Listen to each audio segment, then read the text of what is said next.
presentar contablemente la actividad económica de un país. O sea, como la actividad económica de un país no son más que transacciones, entonces todas esas transacciones los podemos registrar de forma contable y por tanto la actividad económica lo podemos presentar también de manera contable, ¿no?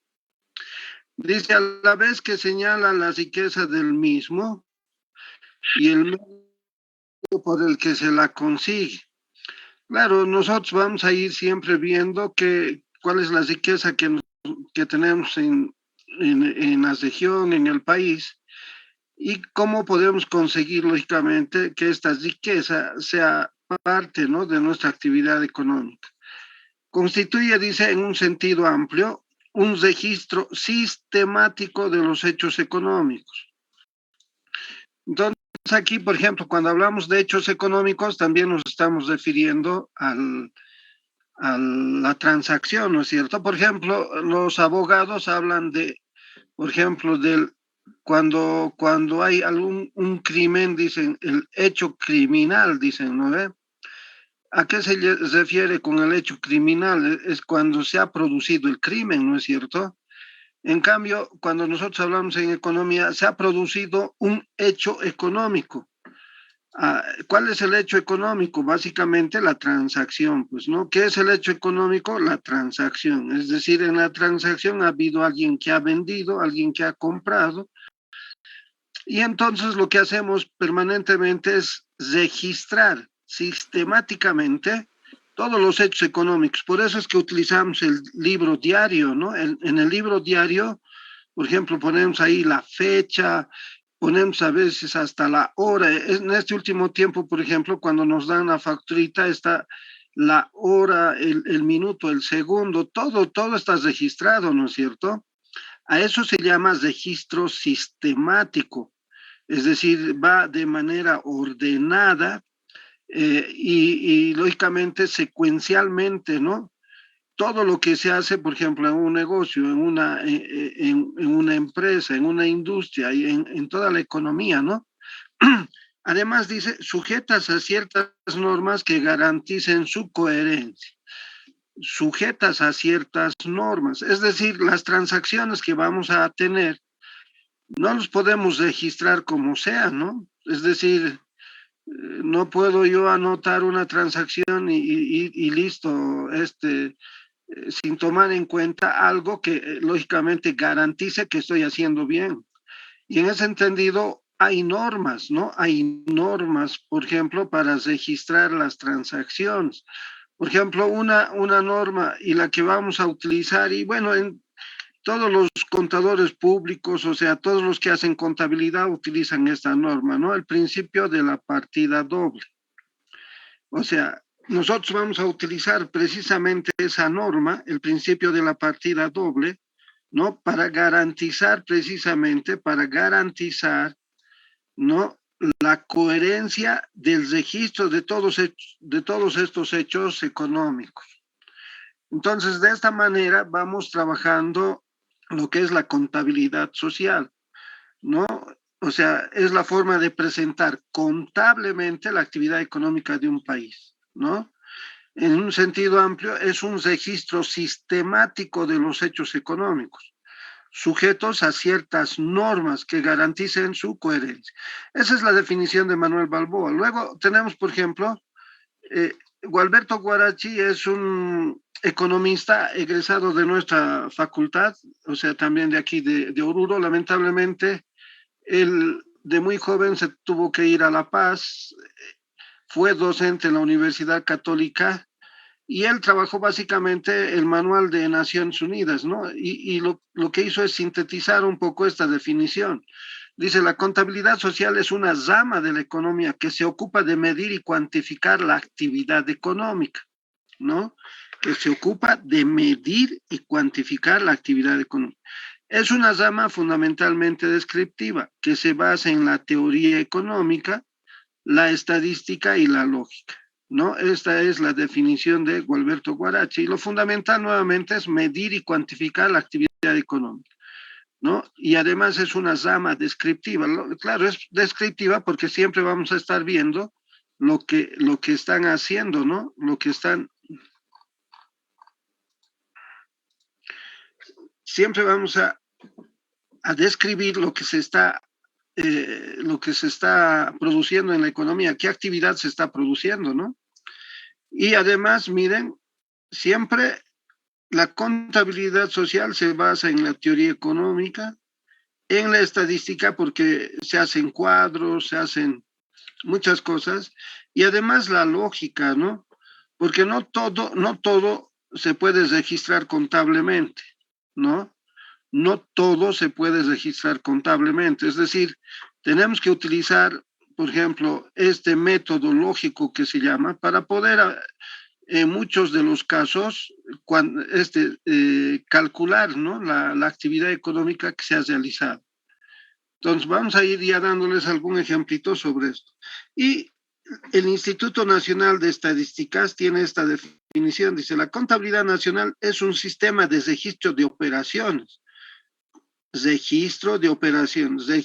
de transacciones, también podría ser aquí, ¿no ve? Cuya técnica de síntesis estadística tiene por objeto suministrar una representación cuantificada de la economía de un país. O sea, hay que cuantificar la economía de un país. La descripción global de los fenómenos económicos se refleja en el cuadro contable, perdón, en un cuadro contable coherente, ¿no? Bueno, esta definición es, digamos, la oficial, la que se va utilizando en el país, porque la representación de la información estadística de la base de datos es el INE, pues, ¿no? El INE nos da absolutamente toda la información que necesitamos y lógicamente es la que calcula, ¿no? Todos nuestros indicadores económicos. Ahora, dice aquí, nótese que las definiciones coinciden donde las cuentas nacionales proporcionan informaciones periódicas y sistemáticas sobre los grandes agregados económicos, ¿no? Es decir, sobre la actividad económica del país. Bueno, ¿cuál es la importancia de la contabilidad social? La importancia viene, ustedes se acuerdan que, por ejemplo, el que ha generado esta nueva teoría, la macroeconomía, es Keynes, ¿no? Y entonces Keynes va hablando de Producto Interno Bruto, ¿no ve? Ya no habla solamente, bueno, ya no habla de producción, de precio, de consumidor. Habla de Producto Interno Bruto, de ingreso nacional, ingresos disponibles, renta nacional, consumo global, inversión. Entonces, miren, en el momento en el que aparecen estos nuevos conceptos, entonces es necesario idear, ¿no? Métodos, digamos, para poder encontrar, ¿no? Estos indicadores. Y entonces han ido apareciendo muchos métodos, ¿no? Este, para ir midiendo estos indicadores. En el momento en el que muchos economistas se dedican precisamente a determinar algún método, algún sistema que pueda calcular estos indicadores, a partir de ese momento, entonces la contabilidad social tiene su gran importancia, ¿no? Es decir, la contabilidad social fundamentalmente se va a dedicar a cuantificar la actividad económica del país. Y en ese entendido, entonces, van a ir apareciendo métodos, pues, ¿no?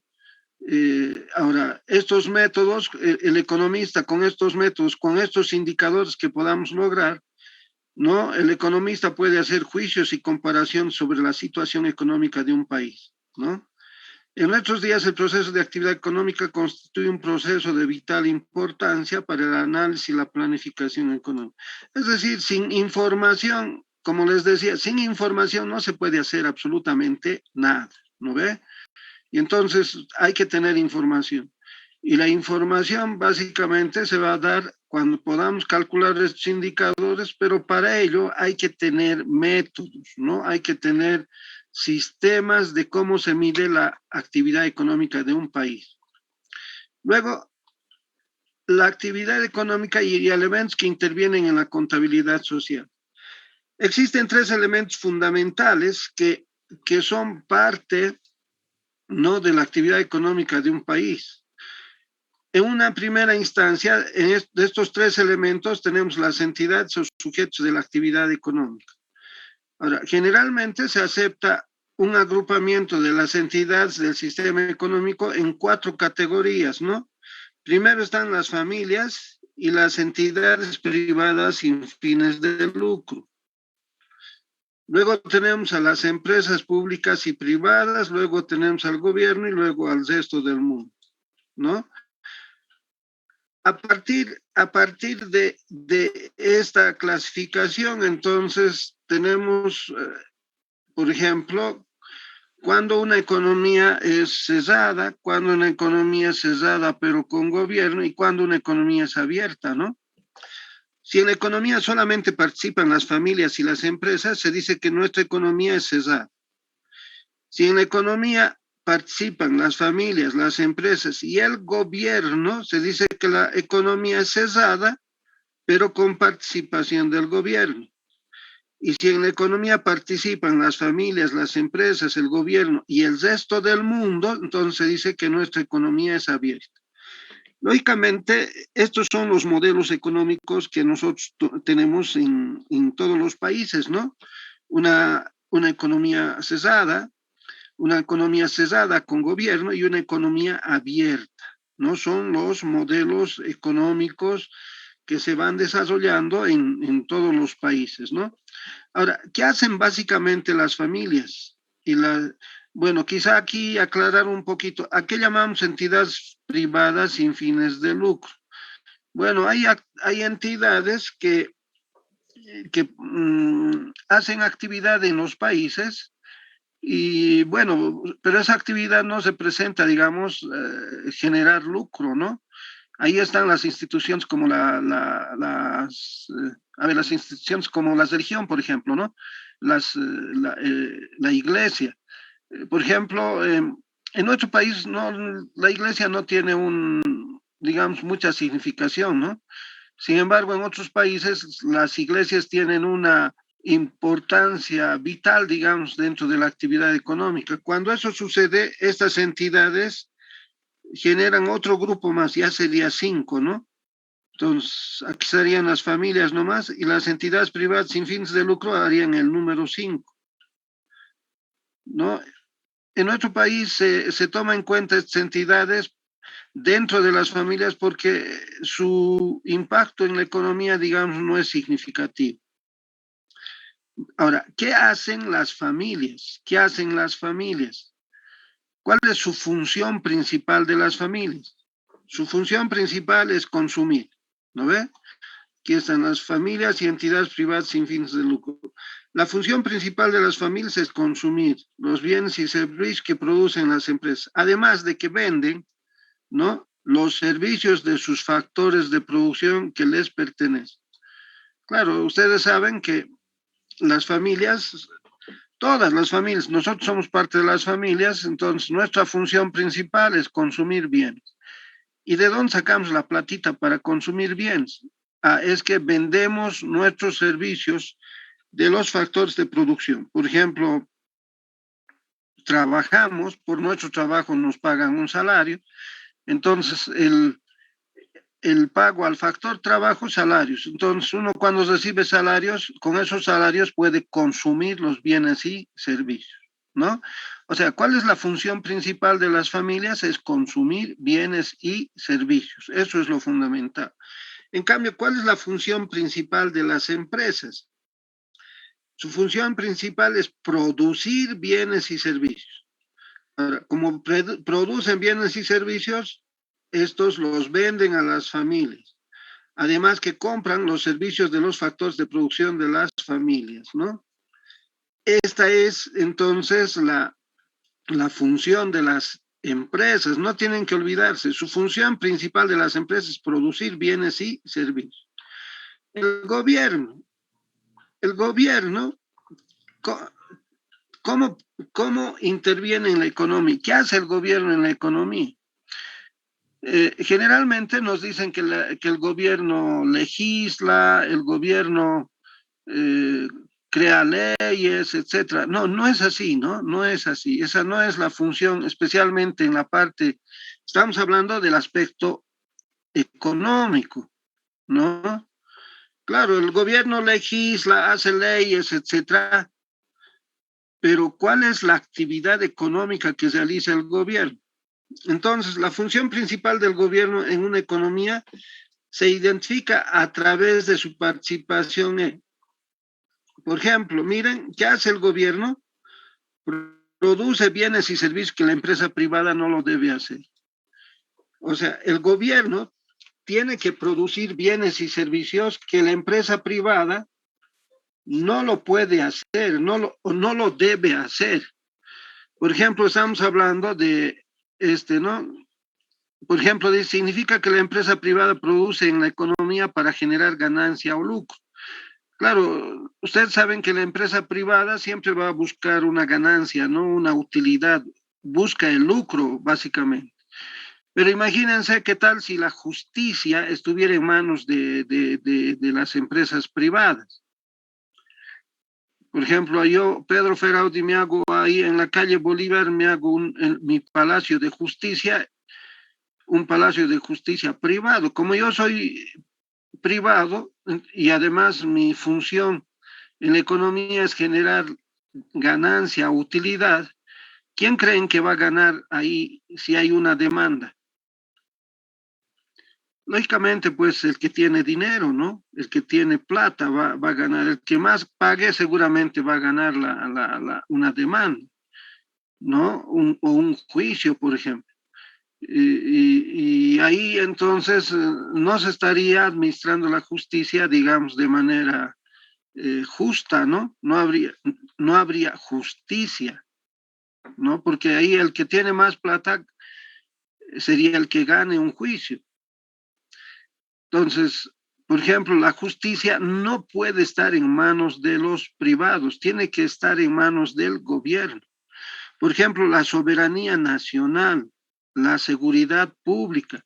La soberanía nacional se tiene cuando nosotros tenemos a nuestros militares cuidando nuestro país, ¿no? Cuidando nuestras fronteras, para que otros países no nos invadan, no se quieran hacer dueños de nuestro territorio, ¿no? Imagínense que los militares estén en manos de los privados. Si no les pagaríamos, seguramente harían huelga. Y si hacen huelga los militares, se entrarían como si nada a nuestro país otros extranjeros y seguramente nos invadirían, pues, ¿no? Entonces, la soberanía nacional no puede estar en manos privadas. La seguridad pública, lo mismo, la policía, el tránsito, el alumbrado público están ahí en la seguridad pública, ¿no?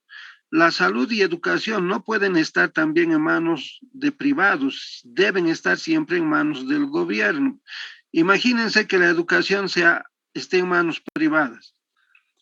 Entonces, la educación habría que pagar, ¿no ve? Pero ¿quiénes podrían pagar? Los que tienen ingresos. Pero si una familia no tiene ingresos o tiene muy pocos ingresos, seguramente que sus hijos nunca van a estudiar, pues, ¿no? Tendríamos cualquier cantidad de personas analfabetas, ¿no? Que no sabrían ni leer ni escribir. Y sería grave. Imagínense en los pueblitos donde existe mucha pobreza. Y si la educación fuera privada, seguramente que nunca llegaría la educación a esos lugares, ¿no? Lo mismo pasa con la salud. Aunque en nuestro país la salud no llega a mucha gente. Se han estado haciendo intentos para que la salud llegue a toda la población. Ahorita tenemos el Seguro Universal de Salud, ¿no? El SUS, que de alguna manera está tratando de llegar a toda la población, ¿no? Para que se atienda en su salud. Pero ustedes saben las grandes dificultades que hay para atender esto, pero la salud no puede ser privado totalmente, ¿no? O sea, la salud tiene que estar en manos de los bolivianos, o sea, en manos del gobierno, para que todos tengamos salud y podamos pues desarrollarnos, ¿no? Y en ese sentido, la salud y la educación también tienen que estar en manos del gobierno y de ninguna manera en manos de la empresa privada, ¿no? Por ejemplo, la producción de libros y textos para la educación y otros bienes no tienen precio de mercado, ¿no? Es decir, que estos bienes producidos por el gobierno no buscan la ganancia o lucro. En el mayor de los casos, su venta o entrega a los usuarios no cubren los costos de producción. Entonces, eso como parte de la educación, ¿no es cierto? O sea, ¿cuáles son las funciones del gobierno? Una primera función es que produce bienes y servicios que la empresa privada no lo debe hacer. Segunda función del gobierno. ¿Cuál es la segunda función del gobierno? Redistribuye la riqueza. ¿Y cómo los redistribuye? A través de los impuestos, ¿no? Es decir, a través de los impuestos que grava a todos los sectores de la economía y los redistribuye a través de los salarios que paga a quienes producen bienes y servicios para el gobierno. Es así que se pagan salarios a los profesores del nivel escolar y superior, al ejército, a los jueces, a los fiscales, los médicos, los empleados públicos, etcétera. Es decir, ¿qué hace el gobierno? Nos quita una parte de nuestros ingresos utilizando esto de los impuestos y esos dineros que se va generando a partir del gobierno se utiliza fundamentalmente para pagar, ¿no? Por ejemplo, los salarios. ¿A quiénes? A los profesores, ¿no? De nivel escolar o nivel superior. Se paga a los militares, ¿no? Al ejército. Se paga, por ejemplo, a los jueces, a los fiscales. Se paga a los médicos, a los empleados públicos, etcétera. Es decir, el gobierno, ¿de dónde saca plata para poder cubrir estos gastos? Básicamente de los impuestos, ¿no? Por eso es importante el trabajo del gobierno con los impuestos, pero no solamente esa es una función del gobierno, ¿no ve? O sea, el gobierno, ¿cómo se distribuye la riqueza? Nos quita a todas las personas de nuestros ingresos una parte y una parte de esos impuestos los destina para cubrir estos gastos, ¿no? Para producir precisamente estos bienes y servicios que la empresa privada no lo debe hacer. Ahora, otra función, otra función del gobierno es que garantiza la estabilidad económica y el crecimiento económico, ¿no? Cuando hablamos de la estabilidad económica, se garantiza a través de políticas como, por ejemplo, cuidar que los niveles de precios no tengan fluctuaciones bruscas, que se logre el pleno empleo y que la balanza de pagos sea equilibrada, ¿no? Es cierto que en una economía de libre mercado es suficiente la primera política, aunque este tipo de estabilidad es muy frágil. Claro, miren, cuando hablamos, el gobierno debe garantizar la estabilidad económica. ¿Quién se entiende por estabilidad? ¿Qué es estabilidad económica? Y la única forma de tener estabilidad económica es a partir de este primer puntito que tenemos aquí, ¿no? Dice, cuidar que los niveles de precios no tengan fluctuaciones bruscas. Claro, es que cuando los precios empiezan a subir o bajar bruscamente, entonces no hay estabilidad en la economía. ¿Cómo se determina la estabilidad? Haciendo que los precios, claro, pueden haber modificaciones, pero estas modificaciones no sean bruscas, ¿no? Por ejemplo, en Bolivia ahorita estamos en una etapa de estabilidad o estamos en una etapa de inestabilidad. Entonces, económicamente tenemos estabilidad, ¿no? Ustedes saben que los precios de los bienes, claro, suben, bajan por la época, pero no se genera una inflación, ¿no es cierto? No hay inflación. ¿Qué es la inflación? Ustedes saben que es la subida permanente de todos los bienes y servicios, ¿no es cierto? Subida de precios. Pero en nuestra economía sí habrán algunas pequeñas subiditas de precios, pero también hay bajadas, pero no significa que estemos en inflación, ¿no es cierto? Y para medir precisamente la subida de precios, también vamos a ir aprendiendo después Por ejemplo, ¿cómo calculamos el índice de precios al consumo, por ejemplo, el IPC? ¿No? Porque el IPC es un indicador que nos dice en cuánto han subido o han bajado los precios en una economía, ¿no? Y en ese entendido, por ejemplo, vamos a ir viendo el índice de precio al consumo. Entonces, ¿cuándo existe estabilidad en la economía? El primer elemento es fundamental, ¿no? Que no hayan fluctuaciones bruscas, fundamentalmente en los precios de los bienes y servicios, ¿no? Por ejemplo, ahorita estamos en una etapa estable porque, por ejemplo, cuando hablamos del pancito, que es un bien de consumo, digamos, de consumo eh, básico, por lo menos sabemos que hasta diciembre no va a subir el precio del pan, ¿no es cierto? Y eso, lógicamente, ¿quién está garantizando esto? El gobierno, fundamentalmente, ¿no? Ahora, que se logre el pleno empleo. Para que haya estabilidad económica debería haber pleno empleo. Cuando hablamos de pleno empleo nos estamos refiriendo a los factores de producción. Pleno empleo, ¿hay pleno empleo en mano de obra? No, especialmente en este tiempo. Ustedes saben que el empleo ha ido mermando, pero drásticamente. Ustedes saben que con esta pandemia y con las políticas que tenemos con el gobierno, el empleo se ha ido, pero bajando tremendamente. Lo que ha crecido en nuestras economías es la economía informal, ¿no?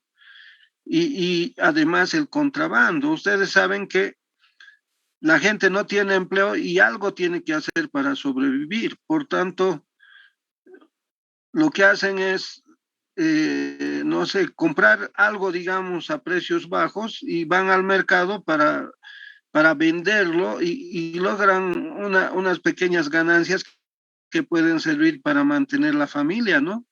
O se dedican al contrabando, pues no traen cosas de afuera y los venden aquí, pero es de manera ilegal, ¿no es cierto? Entonces, el pleno empleo, por ejemplo, en mano de obra no tenemos y esa puede ser la generación de crisis de nuestra economía, ¿no? Podemos tener inestabilidad económica en ese sentido. Por ejemplo, ¿existe pleno empleo del capital? No, estamos viendo que no. Por ejemplo, las inversiones que se han hecho, especialmente en este gobierno, muchas de las empresas ni están funcionando. Hay muchos elefantes blancos nuevamente, ¿no?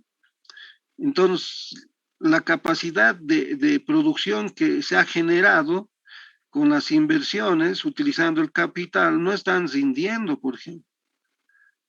Hay pleno empleo en los recursos naturales, tampoco, ¿no? Estamos utilizando de manera irracional nuestros recursos. Ustedes están viendo en Santa Cruz, por ejemplo, cómo se están distribuyendo las tierras y si se van a redistribuir las tierras ahí, lo hay con seguridad es que va a haber una deforestación tremenda en nuestro país y lógicamente eso va a tener consecuencias en el futuro. Por ejemplo, el tema de el oxígeno, ¿no? O sea, ustedes saben que la forestación, nuestros bosques, son los que nos proporcionan el oxígeno que nosotros necesitamos para vivir. Y si no tuviéramos oxígeno, ¿qué vamos a hacer? Con seguridad estamos destinados a la muerte, ¿no? Y entonces el pleno empleo en nuestra naturaleza tampoco existe, ¿no es cierto? O sea, si hablamos nosotros de pleno empleo, no existe pleno empleo de nuestros factores de producción, ¿no?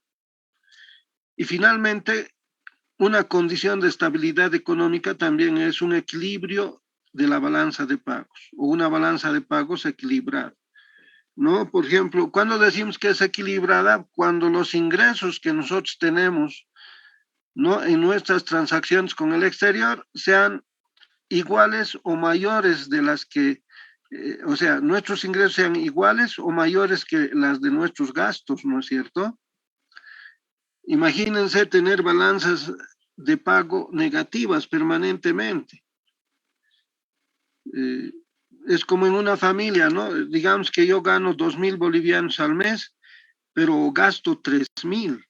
O sea, estoy en cada periodo que va pasando, yo voy a ir desausando, desausando. Va a llegar un momento que ya no voy a poder soportar este gasto, entonces voy a empezar a desatesorar. ¿Qué significa esto? Voy a vender las cosas que tengo, pues, ¿no? Una vez que he vendido todo lo que tengo, y si sigo en ese ritmo, y si tengo mi casita, ¿qué voy a hacer? Voy a tener que vender mi casa y al final me voy a quedar sin nada. Eso podría pasar con nuestro país cuando nosotros estamos con balanzas de pago deficitarias, ¿no?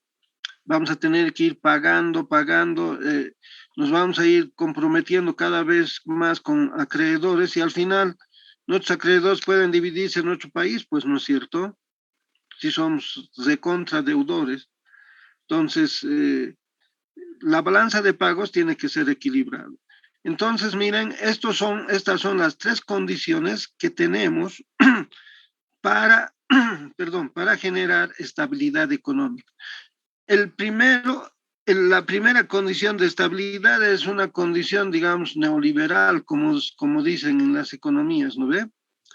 Es decir, esta primera condición, si se cumple, estamos en una economía estable. Pero si tomamos en cuenta la 2 y la 3, esta es una condición de economías, digamos, socialistas, ¿no? En una economía socialista, la primera condición es importante, pero estas otras dos también son importantes, ¿no? Aquí dice, es cierto que en una economía de libre mercado es suficiente la primera política, aunque este tipo de estabilidad es muy frágil. Claro, ahora, cuando la economía es estable, cuando estas tres condiciones de políticas sean lógicamente muy aceptables para nuestro país, ¿no? ¿Y cuál es la función del resto del mundo? Se suele agregar resto del mundo en cuanto se refiere a aquellas transacciones que se originan entre la economía de un país y el exterior. Entonces, son los elementos que tenemos, cuatro son los elementos, ¿no? Familias, empresas, gobierno y resto del mundo. Esa es las entidades. Ahora vienen, ve, ¿qué elementos intervienen en la economía? Primero están las entidades, ahora las transacciones u operaciones. Cuando hablamos de transacciones, nos estamos refiriendo a todas las transacciones, ¿no? En la economía. Ahora, ¿qué es una transacción? Es la operación por el cual los objetos económicos se desplazan de una a otra entidad del sistema o se originan en una misma entidad también. Las transacciones se pueden clasificar, miren, ahí estas cuatro formas de clasificación. Uno, según el objeto pueden ser reales o financieras. ¿Cuándo se dice que son reales? Cuando el bien se opera a ver, son reales si se opera con un bien, mercadería o servicio. Y en las transacciones financieras con un título de propiedad, dinero u otros valores. O sea, las transacciones reales se hacen con bienes, ¿no? Con mercancías o con servicios. En cambio, las transacciones financieras se hacen con títulos de propiedad, dinero u otros valores. Ahí tenemos las transacciones que pueden ser reales o pueden ser financieras, ¿no? Ahora, toda transacción siempre va a dar lugar a un flujo, bueno, a dos flujos, ¿no? Cuando nosotros compramos algo, fíjense, el que nos vende nos da el bien, ¿no? A eso se llama transacción real. Y cuando nosotros le pagamos en dinero, a eso se llama flujo financiero. Toda transacción origina dos flujos, un flujo real y un flujo financiero. Siempre va a ocurrir eso, ¿no? Ahora, dos, una otra clasificación. Según las entidades que intervienen pueden ser efectivas o imputables. Se llama efectiva la transacción típica, es decir, a la que se efectúa entre dos entidades, por ejemplo, familias y empresas. O sea, la transacción efectiva es la que hacemos, bueno, por ejemplo, cuando para desayunar vamos a comprar pancito de la tienda, esa es una transacción efectiva, ¿no ve? Le decimos, véndame, ¿cuántos panes quiere? 10 pancitos, ya a 40 centavos, aquí tiene 4 bolivianos. Se le da los 4 bolivianos y nos dan el pancito. Entonces es una transacción efectiva. Y cuando la transacción es imputada o imputable, la transacción imputable se realiza dentro de una entidad. Por ejemplo, este, a ver, por ejemplo, a ver, pensemos que la francesa, digamos, hace panetones para fin de año, ¿no? Yo les pregunto, ¿será que la francesa termina de vender todos sus panetones hasta el 31 de diciembre? Generalmente no, ¿no?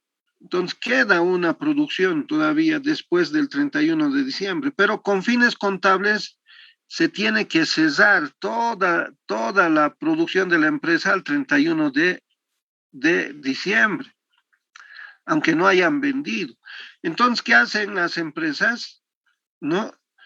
Toda la producción que ha quedado, hacen como, o sea, hacen una transacción consigo mismas, ¿no? Ellas mismas se compran, ¿no? Esa producción que no se ha vendido y lo cargan básicamente a la variación de existencias. O nuestros compañeros contadores públicos dirían, lo cargan a inventario final, ¿no? Nosotros en economía hablamos de la variación de existencias. Entonces, nuestra variación de existencia va a aumentar, ¿no? ¿Por qué? Porque estamos comprándonos nosotros mismos toda la producción que no se ha vendido y después ya el 2, 3, en enero, febrero, en esos días sacaremos esta producción y lo venderemos y lógicamente estaremos recuperando el dinero o estaremos recuperando, digamos, claro, el dinero que teníamos que tener en efectivo antes del 31 de diciembre, ¿no es cierto? Entonces, miren, las variaciones de existencia son una parte de nuestras inversiones. Entonces, ¿qué hacemos? Nosotros, como si fuéramos compradores, la misma empresa se compra, ¿no? Toda la producción que no se ha vendido y lo cargan a variación de existencias. La variación de existencias es una parte de la inversión. En realidad, lo que están haciendo los empresarios ahí es invertir comprando su propia producción que no han vendido. Esto con fines contables, ¿no? No quiere decir que aquí está, te pago en efectivo, etcétera, ¿no? En términos contables se hace eso. Hacen como si estuvieran comprándose toda la producción, ¿no? Y después del 31 de diciembre empiezan a vender y se recupera nomás ese dinero, ¿no? O en los libros contables, esta variación de existencias que había aumentado va a ir disminuyendo poco a poco. A eso se llama transacción imputada o imputable, ¿no? La transacción imputable se hace dentro de una misma entidad, o sea, la empresa, en este caso, que debería vender, por ejemplo, los panetones, no ha podido vender, entonces, ¿qué hace? Ella misma se compra esa producción, ¿no? Lo carga a variación de existencias y el siguiente año, después del 31 de diciembre, lo sigue vendiendo, ¿no? Y no pasa nada, ¿no? Pero ese tipo de transacción se llama transacción imputada. Una tercera clasificación dice, las transacciones, según estén o no condicionadas a otras transacciones, se denominan bilaterales o unilaterales. ¿Cuándo las transacciones son bilaterales? Cuando tienen contraprestación. Esto es importante, ¿no? Cuando tienen contraprestación. ¿Qué quiere decir contraprestación? Por ejemplo, yo ahorita estoy haciendo una transacción bilateral, digamos, ¿no? ¿Qué quiere decir esto? Yo por esta clase que estoy dando, ¿no? Entonces voy a recibir un pago, una remuneración. Y como voy a dar muchas clases en el mes, entonces en el mes me pagarán un salario, ¿no es cierto? Entonces, yo hago un trabajo y por ese mi trabajo recibo un pago, ¿no es cierto? A eso se llama contraprestación. Esa es una transacción bilateral. O sea, las transacciones bilaterales, ¿no? En todas las transacciones bilaterales existe una contraprestación y eso se va a dar en todas las compras o ventas de mercaderías o de servicios, ¿no? De mercaderías o servicios. En cambio, la transacción unilateral se realiza también entre dos entidades, pero no existe contraprestación. ¿No? La unilateral se realiza también entre dos entidades, pero no existe contraprestación. Por ejemplo, tenemos las donaciones, las pensiones de los jubilados o las rentas de los jubilados, ¿no? Por ejemplo, un jubilado, ¿qué hace? Llega, digamos, el principio del mes, se va al banco, cobra su renta, ¿no? Y luego de cobrar su renta se queda sin, durante todo el mes y no hace ninguna labor, pues ya no trabaja, seguramente con ese dinerito que ha cobrado, financia sus gastos, etcétera, pero ya no está trabajando, ¿no? Es decir, recibe una renta, pero a cambio de esa renta no está trabajando, ¿no es cierto? Aunque el jubilado haya aportado en su época de trabajador, haya aportado para esta jubilación.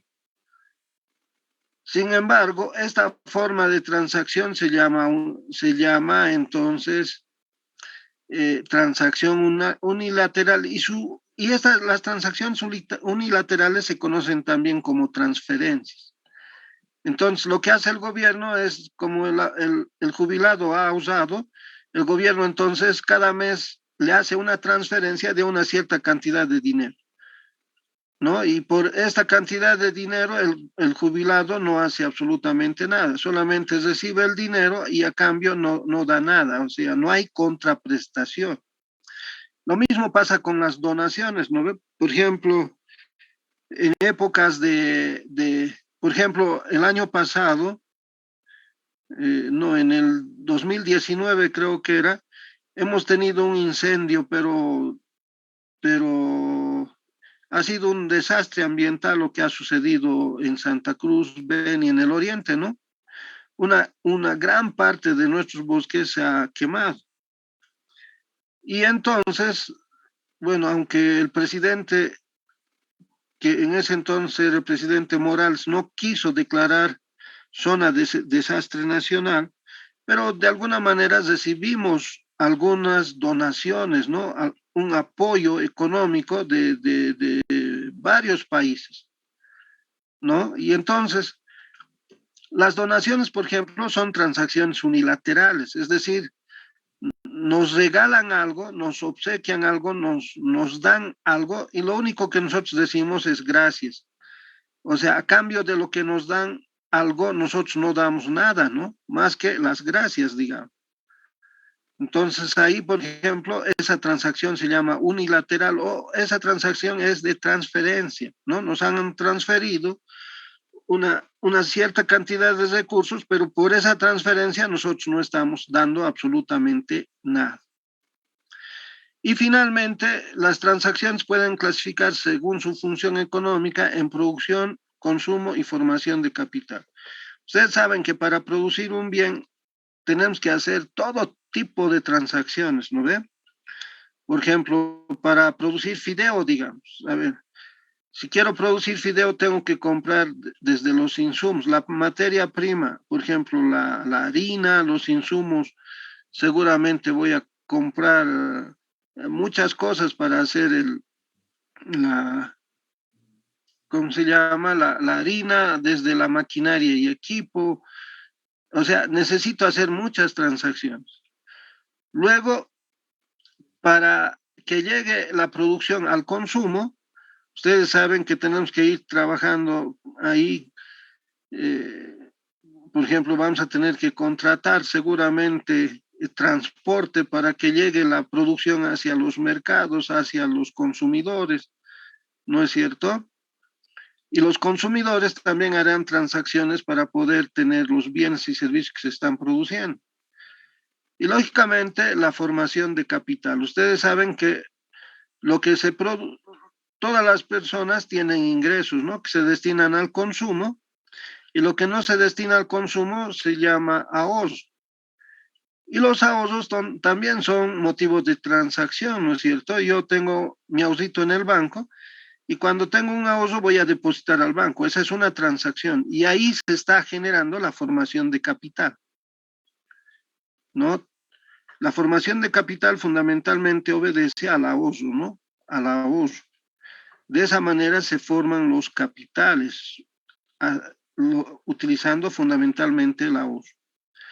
Y finalmente tenemos, miren, hemos primero visto las entidades, los hemos descrito a todas y cada una de ellas. Miren, existen tres elementos, decíamos, las entidades, inciso B, las transacciones, que se ha hecho una clasificación, y finalmente el objeto económico. ¿Qué es el objeto económico? Es el motivo de la transacción, ¿no? Aquí, claro, el objeto económico, ¿qué es el objeto económico? Son los bienes y servicios que se producen en la economía. Y ese objeto económico precisamente es el motivo de la transacción, ¿no es cierto? Es decir, esos bienes y servicios que se producen los tenemos que vender y lógicamente alguien lo tendrá que comprar. Y si se vende y se compra un determinado bien, es una transacción, ¿no es cierto? Entonces, el objeto económico es el motivo de la transacción. Luego tenemos las relaciones de la contabilidad social con otras ciencias. La contabilidad, por el carácter de sistematización a base de registros contables, se relaciona con la estadística. Vamos a ir viendo que en base a la cuantificación que se haga, siempre se van a formar cuadros, ¿no? Para poder interpretarlos, para poder analizarlos. Y entonces, para trabajar los cuadros, toda la información que se tiene, se utiliza la estadística, ¿no? La estadística en la utilización de técnicas o métodos para medir y establecer magnitudes de los hechos económicos. Se relaciona con la economía por el conjunto de conceptos, ¿no? Económicos que permiten clasificar las diferentes transacciones. Claro, la economía, la contabilidad social se relaciona con la economía porque los conceptos económicos que utiliza la contabilidad social son eminentemente económicos. Por ejemplo, cuando hablamos del Producto Interno Bruto, es un concepto económico, no es un concepto de la contabilidad social, ¿no? El consumo, la inversión, la intervención del gobierno en la economía, etcétera, son conceptos económicos. Pero la contabilidad social utiliza estos conceptos económicos para poder clasificar las diferentes transacciones, por ejemplo, ¿no? Con la contabilidad por el carácter de sistematización en base al registro contable. Es decir, si nosotros no utilizaríamos la contabilidad, la sistematización, ¿no? El registro de las transacciones no sería, digamos, posiblemente muy adecuado, ¿no? Ahora, la relación entre valor, producto y producción. A fin de ilustrar, dice, a fin de ilustrar claramente la relación entre valor agregado, el producto y la producción, analizamos dos ejemplos muy simples. Primero, la producción de una empresa y segundo, el desplazamiento de un bien a través de la economía. Y entonces vemos este primer cuadrito, ¿no? Producción de una empresa, dice, en miles de unidades monetarias. Por ejemplo, una empresa utiliza materias primas, ¿no? Y todos digamos, los insumos para producir un determinado bien y eso vale 50. Y el valor agregado bruto, el valor agregado, se da por el pago a los factores de producción, por ejemplo, a salarios 30, a la renta del suelo 5, a los beneficios 15, y la producción bruta total es 100. O sea, todo esto es 50, 50 más 50 es 100. Entonces aquí viene la pregunta, ¿no? Dice, ¿a qué llamamos producto, a qué llamamos producción y a qué llamamos valor agregado? Porque ahora yo les pregunto a ustedes, ¿producción y producto son lo mismo o son diferentes?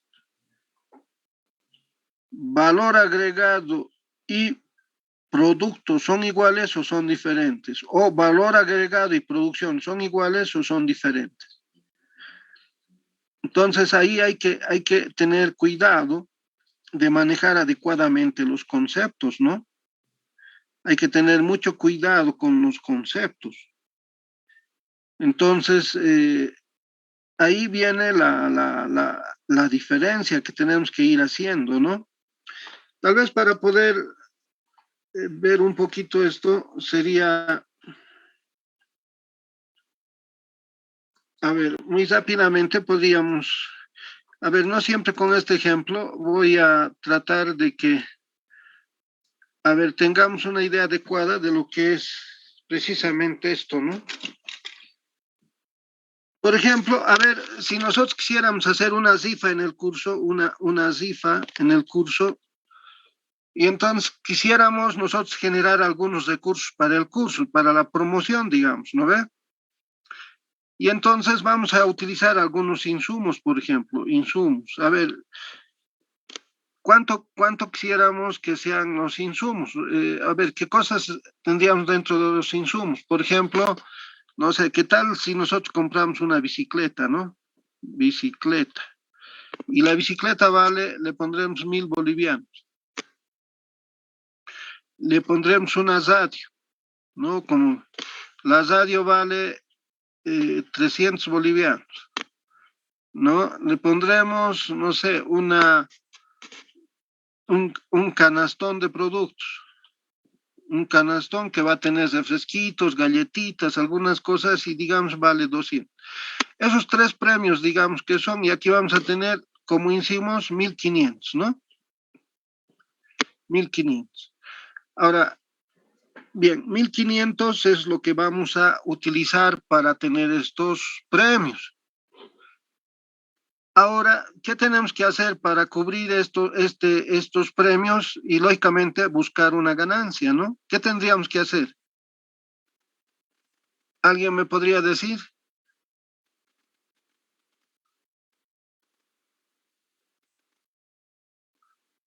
Hola, ¿me escuchan o no? Parece que estoy hablando solito, ¿no? Licenciado. Escucha, licenciado. Ya. ¿Qué tendría que hacer para cubrir estos 1.500 y generar ganancias? Estamos haciendo una rifa en el curso.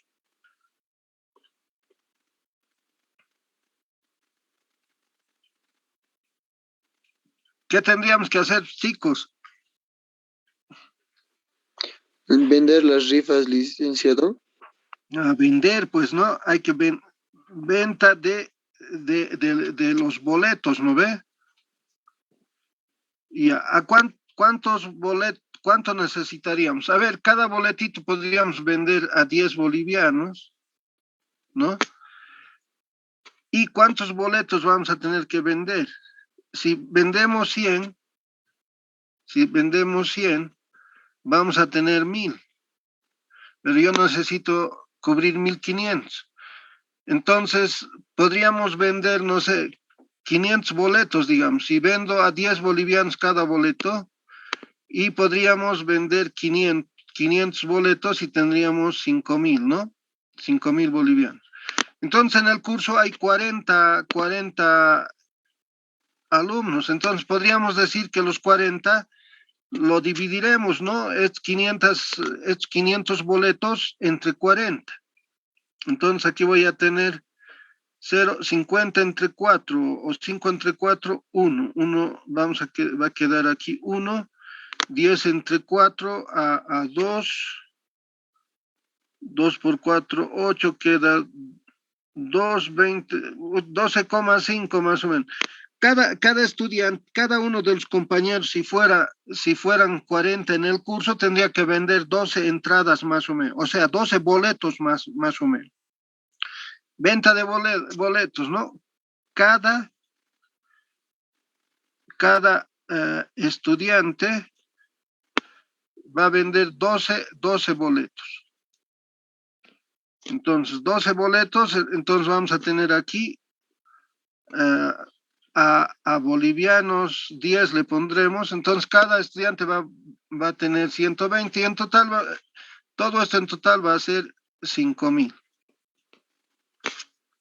Listo. La suma de esta actividad de la rifa, ¿cuánto va a generar? Entonces aquí voy a tener el total. El total va a ser 5.000, 6.500, ¿no? 6.500 bolivianos. Esa va a ser la actividad que vamos a realizar. Ahora yo les pregunto aquí, ¿cuál es la producción? ¿Cuál es el producto? ¿Y cuál es el valor agregado?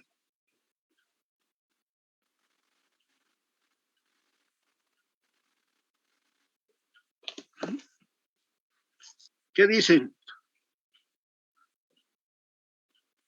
A ver, ¿quién se anima a decirme cuál es la producción, cuál es el producto y cuál es el valor agregado?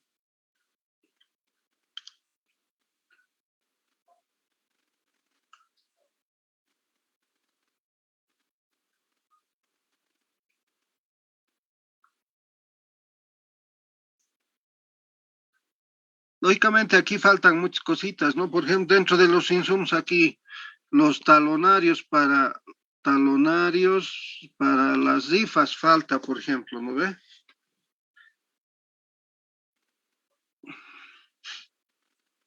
Bien, a ver, chicos, ¿cuál creen que es el producto de nuestra rifa? ¿Cuánto creen que hemos llegado cuánto creen que vamos a ganar aquí?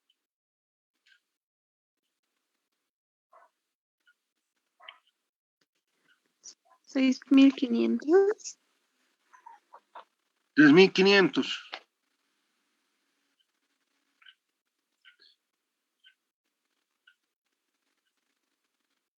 ¿Cómo es que dicen, chicos? ¿Por qué 3.500? ¿Quién me ha dicho 3.500? 6.500, licenciado. ¿Qué sería 6.500? ¿Qué sería 6.500? Bolivianos. Ya, pero está bien, 6.500 bolivianos, ¿qué sería? De estas, les estoy preguntando, ¿qué sería? ¿Producción, producto o valor agregado? ¿Cuál sería? Producto, licenciado. No,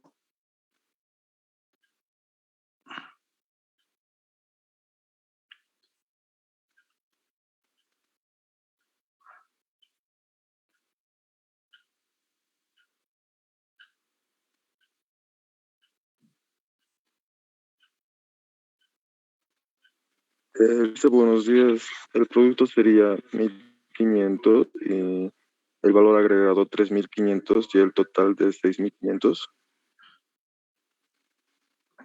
6.500, ¿qué sería? El total, licenciado. Pero, ¿qué sería, pero de producción, producto o valor agregado? ¿Cuál de los tres sería? Valor agregado, licenciado. Valor No, agregado. no.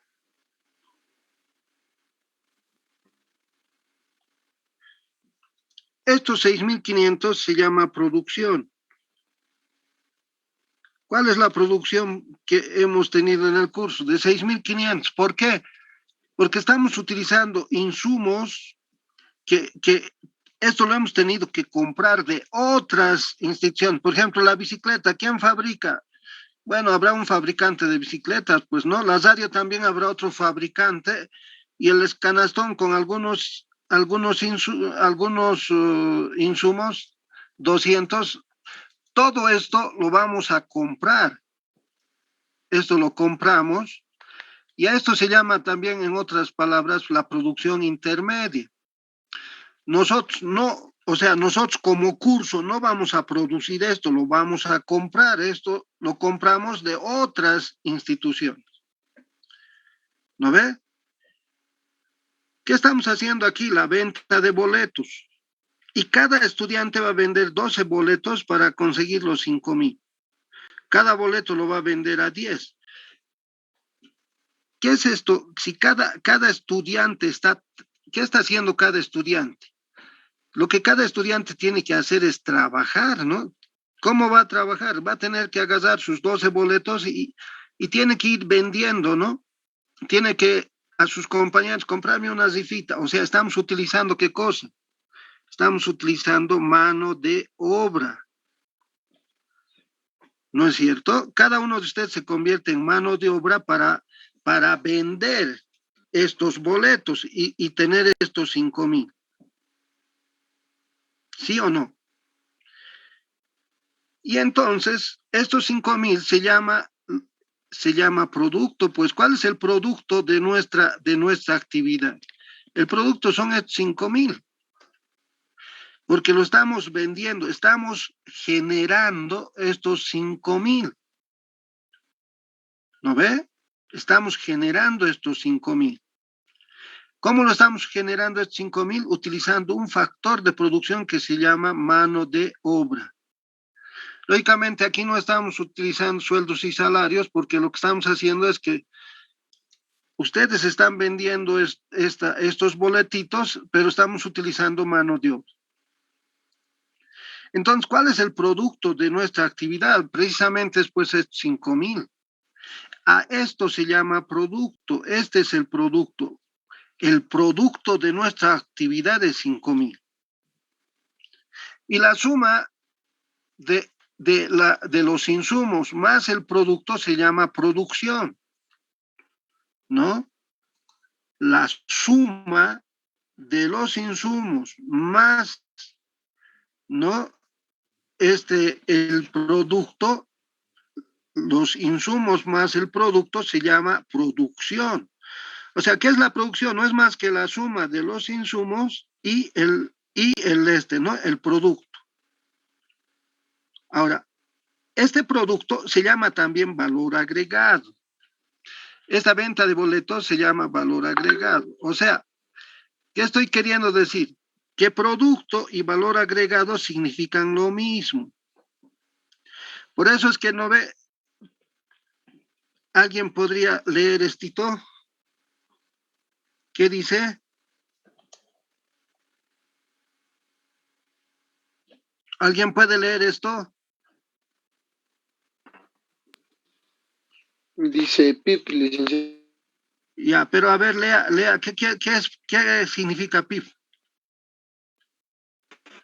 Producto Interno Bruto. Ah, producto, ¿no? Producto. No dice producción, Producto Interno Bruto. Producto interno. Precisamente este es el producto. Es decir, ¿cuál es la riqueza que hemos generado nosotros en esta actividad? ¿Cuánto de riqueza hemos generado? Ahí está, hemos generado 5,000. Este es el producto de nuestra actividad. Este es el PIB, si quieren, lo que hemos generado. Este PIB se llama también en economía valor agregado. O sea, valor agregado y producto, por eso se llama, el PIB es Producto Interno Bruto, no se dice Producción Interna Bruta, no se dice así, ¿no ve? El producto es solamente el pago a los factores de producción. Por eso también se llama valor agregado. ¿O cómo definimos el valor agregado? El valor agregado no es más que el pago a los factores de producción. Entonces, cuando hablamos de valor agregado, el valor agregado es la suma de los sueldos y salarios, más los intereses, más las rentas o alquileres y más las utilidades. Todo esto es valor agregado. Y desde el punto de vista del producto es precisamente los bienes y servicios que vendemos, ¿no? A estos bienes, si le quitamos los insumos que hemos utilizado, a eso se llama producto, desde el punto de vista de los bienes, pero sigue siendo exactamente lo mismo. Producto o valor y valor agregado significan lo mismo. Ahora, este valor agregado producto en la economía también se llama producción final. La producción intermedia más la producción final se llama producción bruta total. Pero estamos hablando de producción bruta total. Esta producción final, pero estamos aclarando, ¿no? Es precisamente el producto. Esta es la riqueza que estamos generando en esta actividad. ¿Por qué decimos estamos generando esta riqueza? Porque cada alumno, cada estudiante está haciendo el esfuerzo de vender 12 boletos para tener, para la rifa. Porque si no estuviéramos utilizando estudiantes, no se generaría ningún tipo de riqueza. ¿Quiénes están generando esta riqueza? Precisamente los 40 estudiantes del curso.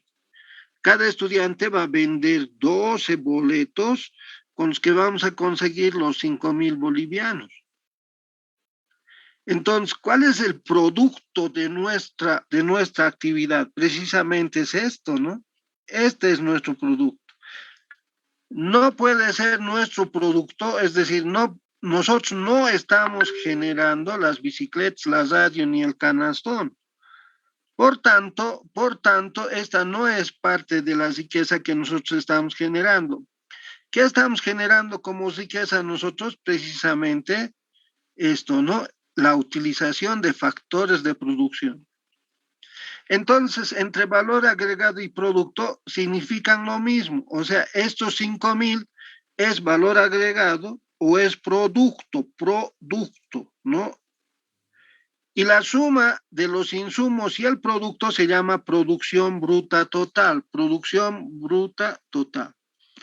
Entonces, la producción bruta total es diferente a producto y es diferente a valor agregado. Pero valor agregado y producto significan lo mismo.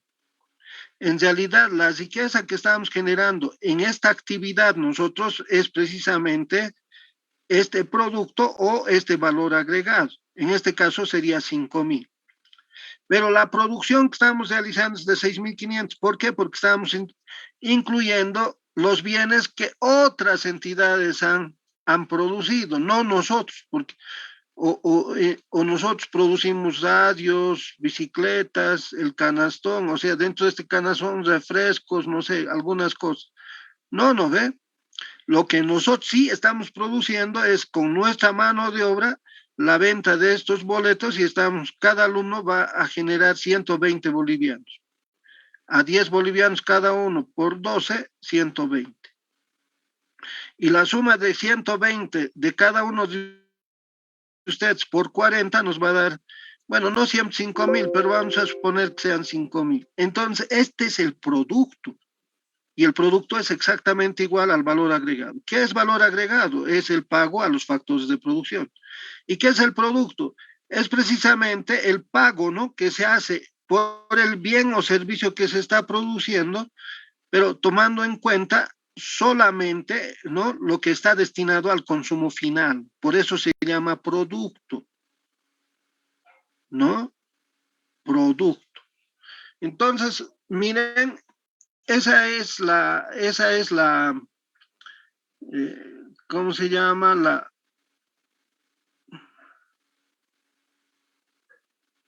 Ese es el trabajo que tenemos que ir haciendo, ¿no? Entonces, en los dos ejemplitos que se les ha presentado, que les he presentado,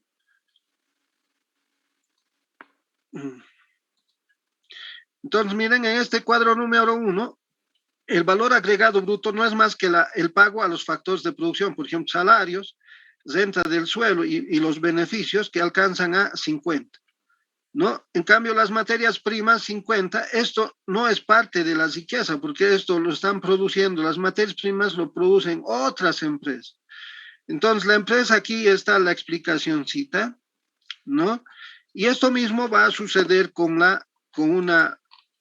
el desplazamiento de un bien, y aquí tenemos el desplazamiento de un bien a través de la economía. Por ejemplo, en el sector agropecuario se produce, por ejemplo, trigo. Pero para producir trigo, ¿qué insumos necesitamos? Semillas, combustible y bolsas. 10 bolivianos vale todo. ¿Y cuál es el valor agregado que estamos generando? Por ejemplo, salarios, porque si vamos a producir trigo, seguramente vamos a necesitar agricultores, ¿no? ¿Cuánto de beneficios queremos tener? 20. Renta del suelo, o sea, hay que pagar por el uso del suelo, y eso es 90. En total, la producción bruta total, 100. Todo esto, ¿dónde lo vamos a vender? Al sector industrial. Entonces, los insumos del sector industrial son toda la producción agrícola o agropecuaria, que es 100, ahí está, 100 viene aquí. Y el sector industrial compra también combustibles, otros insumos no indirectos, y la suma de todo esto es 120. Pero el sector industrial utiliza también mano de obra y paga salarios, paga beneficios, paga impuestos. Miren, ya entre los impuestos, en total aquí se hace 20 y 120 más 20, 140. Esta producción del sector industrial en el que se producen, digamos, bizcochos, ya se han producido los bizcochos, llega al sector mayorista. Y el sector mayorista, por ejemplo, utiliza insumos. Por ejemplo, los insumos del sector mayorista son toda la producción industrial de 140, utiliza otros insumos por 10, en total los insumos son de 150. Y el valor agregado que genera son salarios y también paga impuestos, en total 9, y miren, la producción bruta total 159. Del sector mayorista, la producción de los bizcochos llega al sector minorista. Entonces, para el sector minorista, los insumos, miren, aquí tenemos la producción mayorista, 159, otros insumos 20, en total 159, o 179, ¿no? 159 están aquí. El valor agregado, miren, paga salarios, beneficios, impuestos indirectos, en total 10. La suma de 179 más 10, 189. Aquí viene la pregunta ahora. ¿Cuál es la riqueza que se ha generado en el país? ¿No? ¿A cuánto alcanza la producción bruta total de esta economía? ¿Cuál es el producto en esta economía? Entonces, miren, todo eso está explicado en esta parte, ¿no? Y me gustaría que ustedes le den una leidita para que la siguiente clase podamos discutir algunas cositas sobre este cuadro. Bueno, chicos, ya estamos en hora, ya tenemos las 8:30. Entonces les voy a dejar y bueno, nos vemos el día jueves a las 7 de la mañana. Está bien, dice. Está bien, dice. Está bien, licenciado. El día jueves, por favor, lean, por favor, y espero que me hagan preguntas, ¿ya? Bien, chicos, que les vaya bien, que tengan un buen día hasta el jueves. Hasta luego, dice. Hasta luego.